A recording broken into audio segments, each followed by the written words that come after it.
Hola a todos, soy el Dr. Beller y bienvenidos a otra clase de fisiopatología renal. En las clases anteriores nosotros estuvimos viendo la correlación macroscópica anatómica con las enfermedades renales y también la correlación que hay histopatológica con las enfermedades renales. Estuvimos hablando de la nefrona, del corpúsculo renal, de los túbulos, cuando estos se alteran, en fin. En esta clase lo que nosotros vamos a ver es el filtrado glomerular.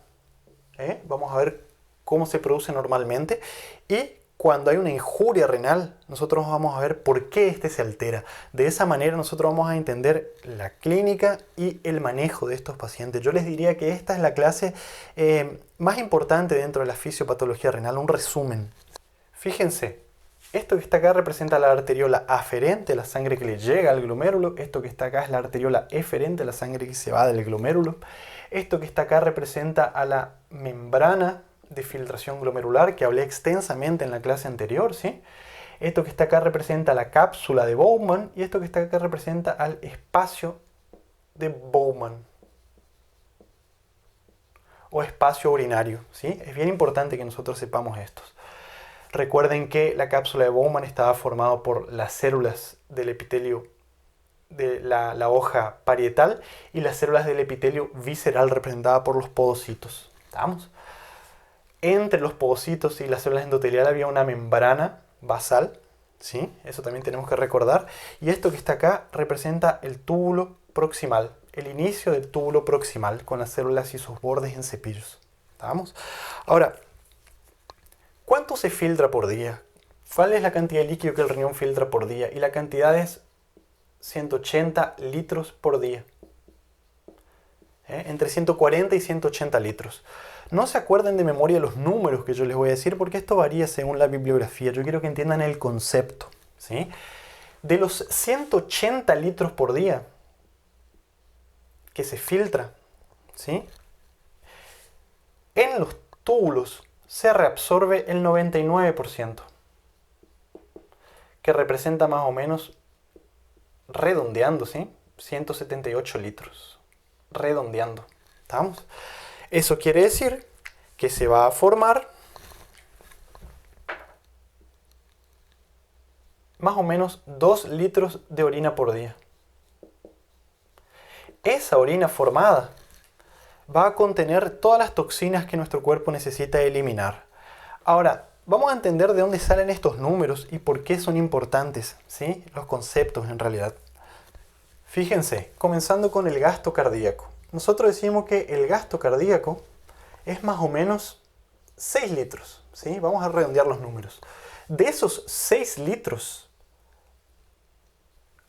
al riñón le llega más o menos 1200 mililitros, o sea, 1,2 litros por minuto. 1200 mililitros por minuto. ¿Y por qué esto es importante? Porque si nosotros sabemos que por minuto le llega 1200 mililitros de sangre total, nosotros sabemos que de esos 1200 mililitros de sangre total, el 55% es plasma. ¿Tá? Lo que el glomérulo va a filtrar es el plasma. Recuerden que los elementos formes, los glóbulos rojos, glóbulos blancos, en fin, eso no se va a filtrar. ¿Tá? El 55% es plasma. ¿Cuánto es ese 55%? Redondeando, ¿sí? 600, 650 mililitros, ¿está? Vamos a poner acá redondeando 600 mililitros. Ahora, de esos 600 mililitros que le llegan por minuto al glomérulo, ¿cuánto se va a filtrar? Se filtra más o menos 120 mililitros por minuto. El porcentaje del plasma que le llega, ¿sí? El porcentaje de plasma que le llega al glomérulo que se filtra es la fracción de filtración, que representa más o menos 20%. La fracción de filtración es 20%. Eso quiere decir que se filtra el 20% del plasma que le llega al glomérulo. ¿Tá? Ahora, el volumen, ¿tá? El volumen de plasma que se filtra por minuto que es 120 mililitros por minuto, representa la tasa de filtración glomerular, ¿tá? O el índice de filtración glomerular. Cuando nosotros por algún motivo tenemos una disminución de la tasa de filtración glomerular, vamos a tener injuria renal aguda o enfermedad renal crónica, como vamos a ver en las siguientes clases, con aumento de la urea y demás escorias nitrogenadas y también de la creatinina. Básicamente, hay muchas otras cosas que vamos a hablar más adelante, ¿sí? Pero básicamente es estos dos, es esto lo que nosotros medimos con mayor frecuencia en la práctica, ¿sí? Fíjense solamente para que se entienda acá, ¿tá? Estos 120 mililitros que se filtran por minuto, ¿tá? Si nosotros multiplicamos 120 por 60, serían una hora, ¿tá? Y eso lo multiplicamos por 24, o sea, por día, da 180 litros por día.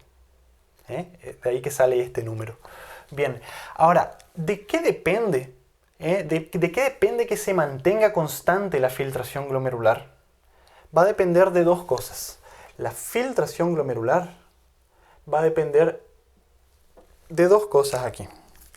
Por un lado, del coeficiente de filtración y por otro lado va a depender de la presión efectiva de filtración. Y esto que está acá es lo más importante de la clase, ¿sí? A partir de acá presten mucha atención, pongan pausa, prepárense otro café, en fin, porque entendiendo estas dos flechitas acá, van a entender la fisiopatología de prácticamente todo el libro de nefrología y van a saber cómo manejar a estos pacientes.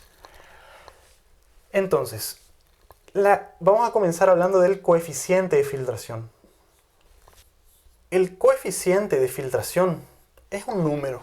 No hace falta que nosotros nos acordemos de memoria, ¿tá? Vamos a entender el concepto, ¿sí? El coeficiente de filtración depende de dos cosas. Depende del área capilar, o sea, de la cantidad, de la densidad del área, de la superficie total de capilares que hay en el riñón, y va a depender de la permeabilidad. La permeabilidad de la membrana de filtración glomerular, ¿tá?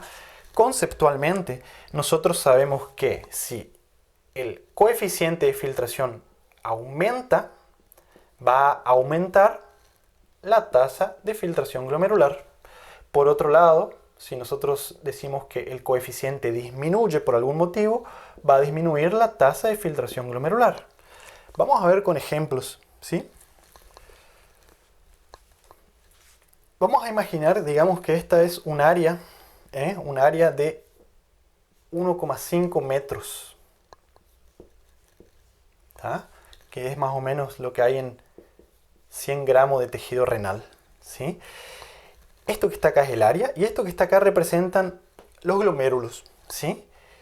Cuanto más cantidad de capilares, fíjense en este dibujo acá, ¿sí? Representado por el tufo capilar glomerular, con una red de capilares entremezclados, ¿sí? Cuanto mayor área capilar tengamos, más vamos a filtrar. Ahora, en algunas enfermedades, como por ejemplo, imagínense la diabetes, ¿sí? En donde los capilares, el glomérulo, mejor dicho, todo el contenido del glomérulo, se reemplaza por un material hialino. Vamos a pintarlo así aquí, ¿sí? Se reemplaza por un material hialino. Es la famosa glomérulo esclerosis nodular de Kimmel-Wilson.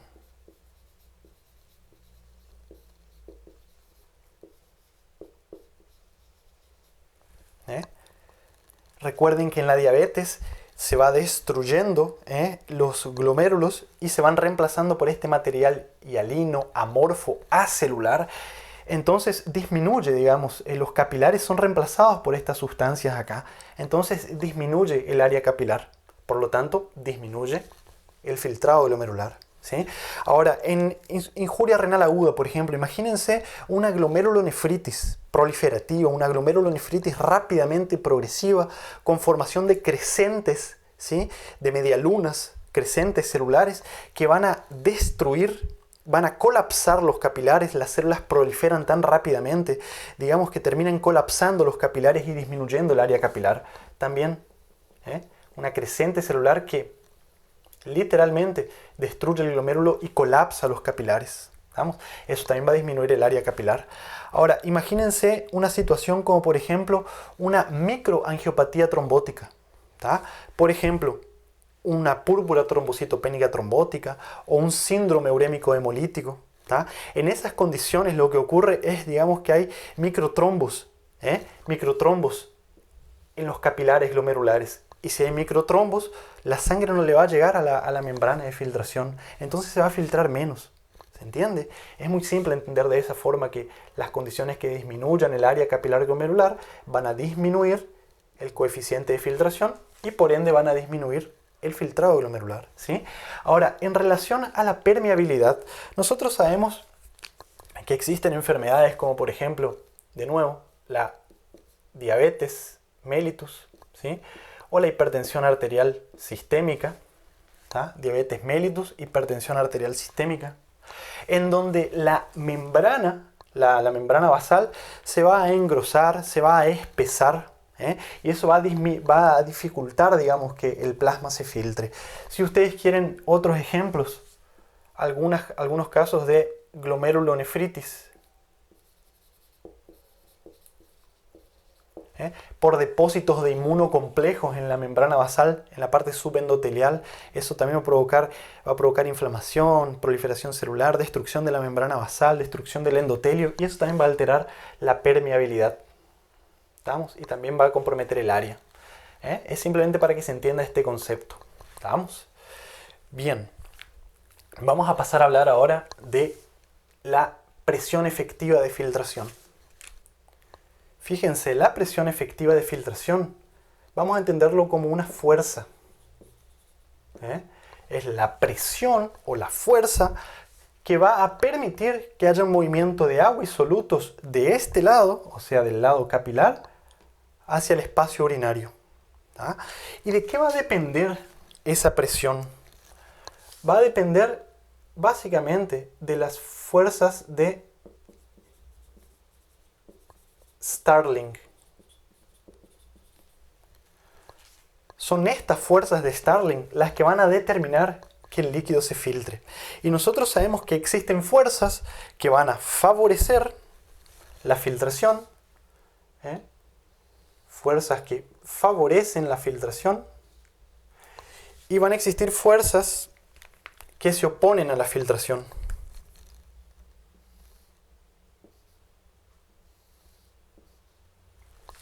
La fuerza que favorece la filtración es la presión hidrostática capilar, ¿sí? Presión hidrostática capilar glomerular, aquí. ¿Tá? Y las fuerzas que se oponen a la filtración van a ser, por un lado, la presión hidrostática tubular, de aquí, ¿tá? La presión hidrostática que hay en el comienzo del túbulo y que se va a transmitir a la cápsula de Bowman. Si acá aumenta la presión por algún motivo, digamos, va a disminuir ese gradiente, va a disminuir la diferencia de presiones y se va a filtrar menos. ¿Vamos? La otra fuerza que se va a oponer a la filtración es la presión oncótica. Les pongo así, presión oncótica capilar. POC, presión oncótica del capilar, que está representado por las proteínas, por la albúmina. Recuerden que las proteínas van a llevar a una tendencia a retener líquido y solutos, ¿sí? Se opone a la filtración. Entonces nosotros podemos decir lo siguiente: la presión efectiva de filtración va a ser igual a la presión hidrostática capilar glomerular menos la presión hidrostática tubular, ¿tá? Menos la presión oncótica capilar. Fíjense, parece complejo, pero vamos a hacerlo simple. La presión hidrostática del capilar, recuerden que el glomérulo recibe sangre arterial, le llegan con mucha presión, ¿sí? La presión hidrostática capilar es más o menos 55 milímetros de mercurio, ¿sí? La presión hidrostática tubular, esta presión que está aquí, es más o menos 15 milímetros de mercurio. ¿Estamos? Y la presión oncótica capilar es más o menos 30, ¿sí? El resultado de esto va a favorecer a la filtración en condiciones normales. ¿Cuánto es el resultado de todo esto? Es más o menos 10. No se acuerden tanto del número, como les dije, acuérdense del concepto. Entre paréntesis les pongo, es mayor a 0. ¿Qué quiere decir esto?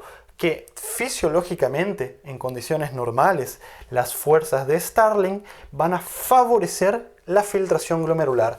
La fuerza de la presión hidrostática, la diferencia de presiones entre este y acá, entre el capilar y el glomérulo, va a favorecer a la filtración, ¿sí? Ahora, entendiendo esto acá, ¿sí? Nosotros vamos a entender que si por algún motivo aumenta, les pongo acá, ¿sí? Condiciones que aumenten la presión hidrostática capilar, van a tender a aumentar la filtración. Por otro lado, condiciones que aumenten la presión hidrostática del túbulo, por una obstrucción tubular o de las vías urinarias, van a provocar una disminución de la filtración glomerular. Por otro lado, si nosotros tenemos acá un aumento por algún motivo de la presión oncótica, tenemos más proteínas en el contenido del túbulo, por ejemplo, por un mieloma múltiple, ¿sí? La presión oncótica va a aumentar, este número va a aumentar y la filtración glomerular va a tender a disminuir. Vamos a ver con un poco más de detalles esto, ¿sí? Para que se entienda mejor. Fíjense, cuando nosotros hablemos de insuficiencia renal aguda, nosotros vamos a ver que existen fisiopatológicamente 3 tipos de insuficiencia renal aguda. La insuficiencia renal aguda prerrenal,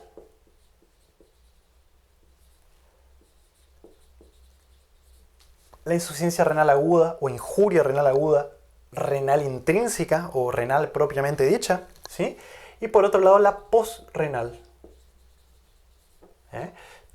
Todas estas se entienden entendiendo las fuerzas de Starling, ¿sí?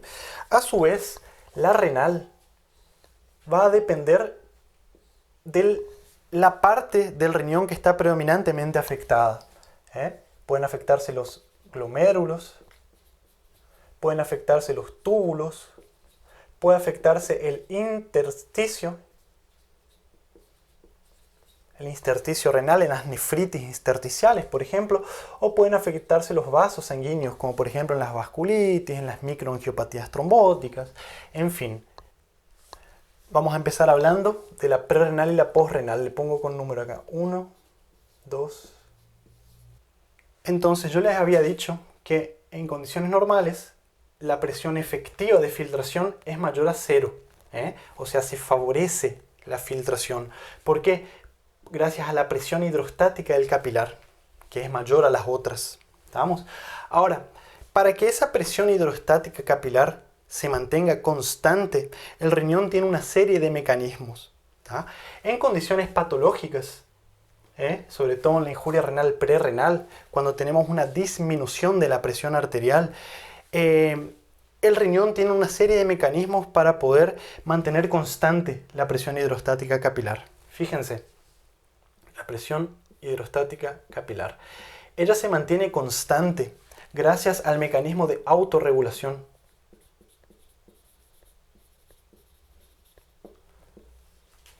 En un determinado rango que oscila, y según la bibliografía, ¿sí? Oscila entre 80 y 160 milímetros de mercurio de presión arterial media. En este rango, si la presión se mantiene en este rango, la tasa de filtración glomerular y el flujo sanguíneo renal se mantienen constante. Ahora, si por algún motivo patológico la presión arterial cae demasiado por debajo de estos valores o aumenta demasiado por arriba de estos valores, la autorregulación falla y el paciente entra en injuria renal. ¿Sí? Fíjense, ¿cuáles son los mecanismos de autorregulación? Tenemos dos. Dos básicos. Existen, es más complejo, pero resumiendo, el mecanismo miogénico, o miógeno, depende como ustedes lo quieran llamar, y el mecanismo de feedback. El feedback túbulo glomerular. El primero dice lo siguiente. Si nosotros tenemos una disminución de la presión arterial, lo que ocurre es una vasodilatación de la arteriola aferente. La arteriola aferente, que está acá, ¿sí? Arteriola aferente, es más grande, tiene más músculo, recibe la sangre arterial, entonces es un poco más hipertrofiada. Ahora, cuando disminuye la presión arterial, la arteriola aferente tiene como unos sensores en su pared, ¿sí? Que van a detectar la caída de la presión arterial y va a provocar una vasodilatación. Esa vasodilatación va a provocar un aumento del flujo sanguíneo renal o del flujo sanguíneo glomerular en este caso, ¿sí? Ese aumento del flujo sanguíneo glomerular, porque la arteria se abre más, ¿sí? Va a provocar que el filtrado glomerular se mantenga constante, que no varíe, ¿sí? Ahora, si por algún motivo la presión cae mucho, como en casos de hemorragia, deshidratación importante, insuficiencia cardíaca descompensada muy grave, en fin, shock, este mecanismo falla. ¿Estamos? La arteriola, digamos, tiene un límite, no se puede vasodilatar tanto, ¿sí? Y esto está mediado, esta vasodilatación está mediado por la relajación de la arteria, la relajación de la capa muscular.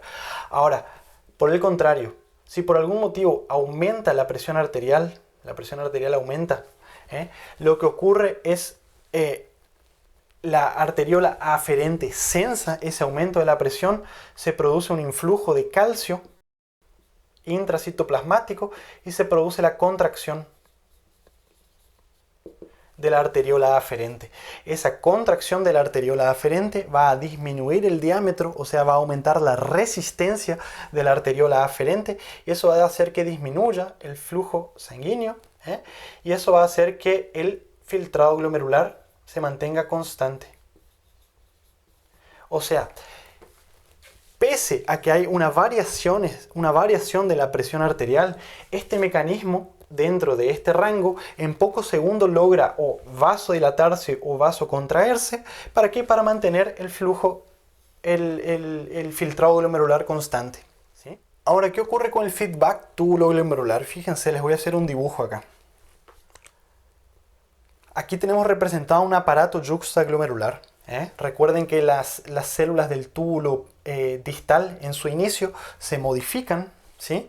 Las que están cerca, sobre todo de la arteriola aferente, hacen contacto acá con la arteriola aferente, esas células aumentan de tamaño, ¿sí?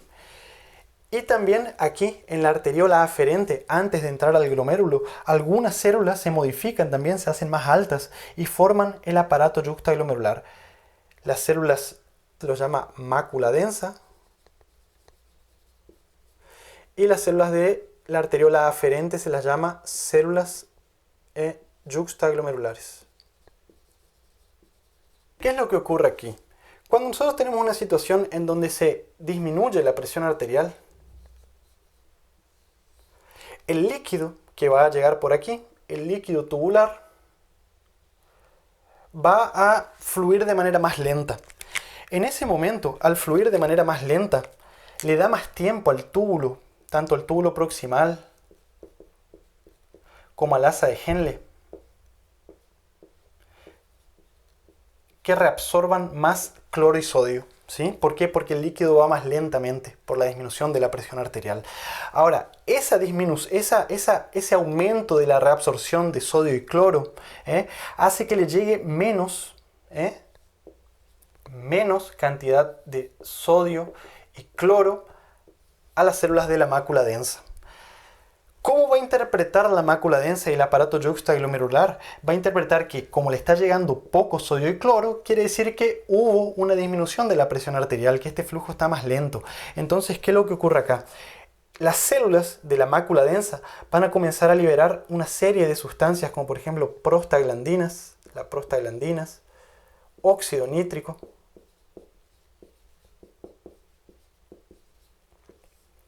cininas y otras sustancias. Acuérdense la más importante acá, la prostaglandina E2, ¿sí? Y eso va a provocar una vasodilatación de la arteriola aferente.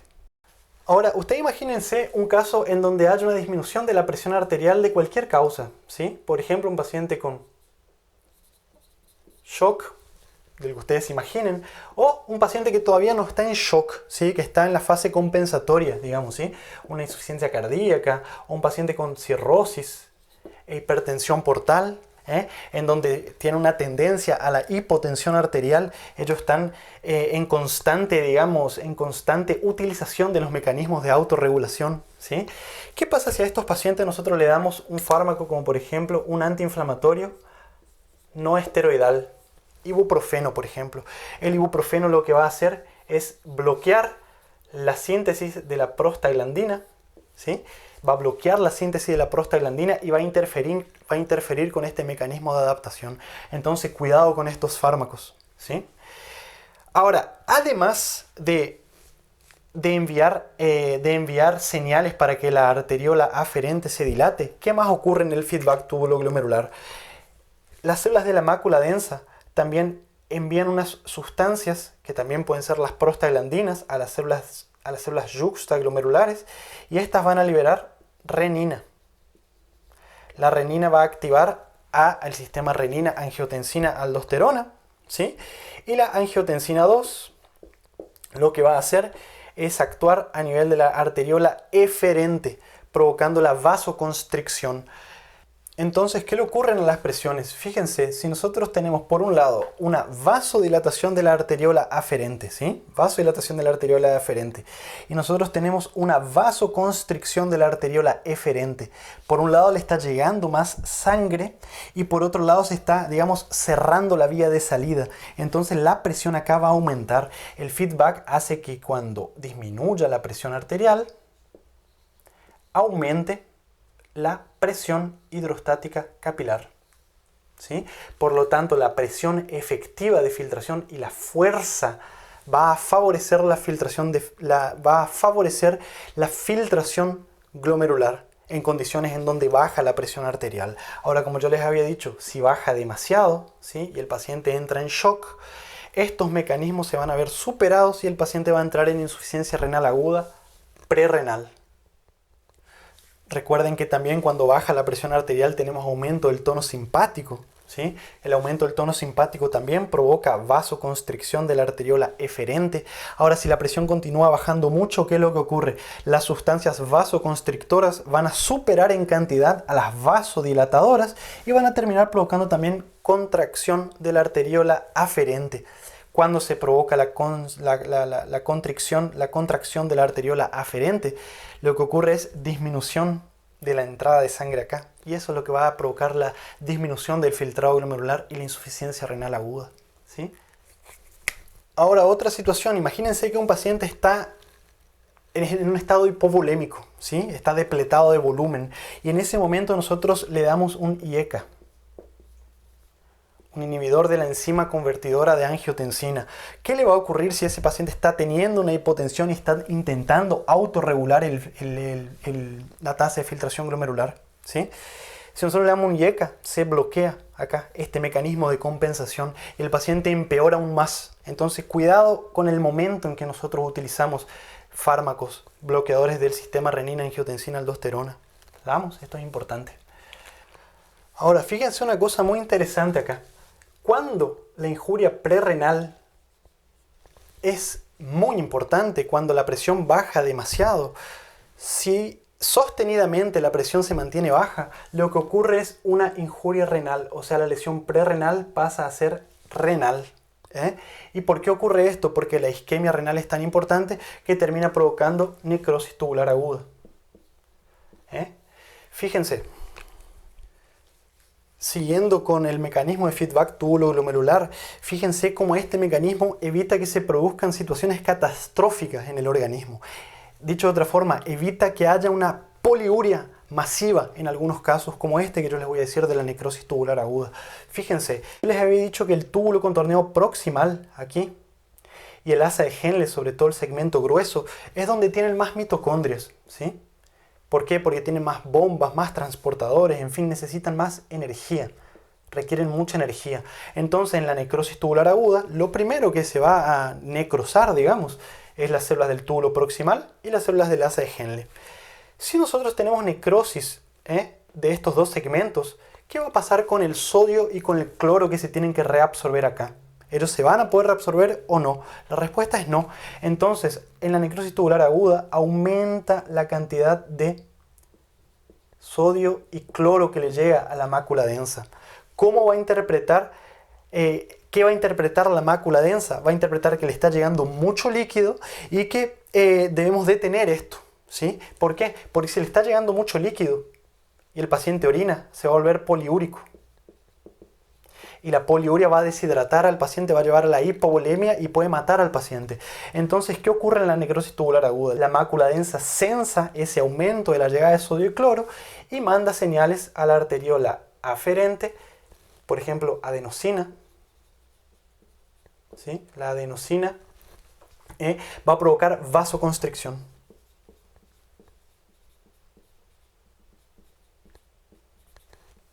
¿Para qué?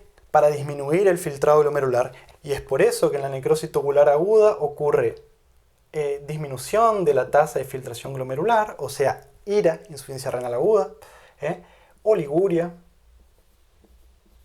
digamos, se evita la poliuria catastrófica, oliguria, cursa con aumento del sodio en la orina. Recuerden que para diferenciar las causas prerrenal de renal, el sodio urinario es importante. En la injuria, recuerden que en la injuria prerrenal yo les había dicho que el fluido acá iba lentamente, entonces se reabsorbía mucho sodio, se reabsorbía mucha urea, mucho cloro, ¿tá? Entonces el sodio urinario en la prerrenal es más bajo, ¿tá?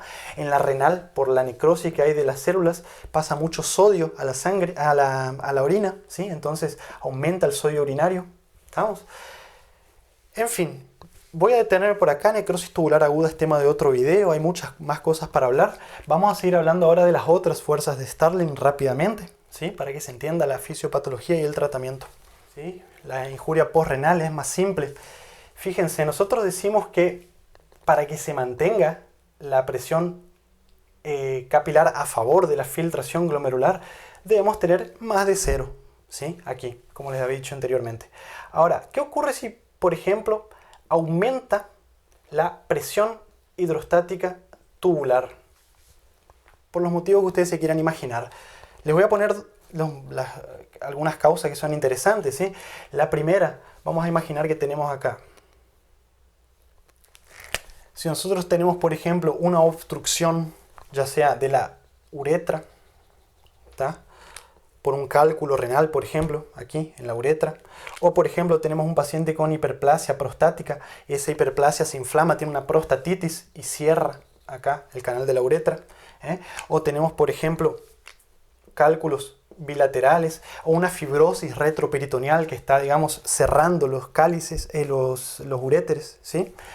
¿Qué le va a ocurrir? La presión acá, la orina, va a comenzar a acumularse.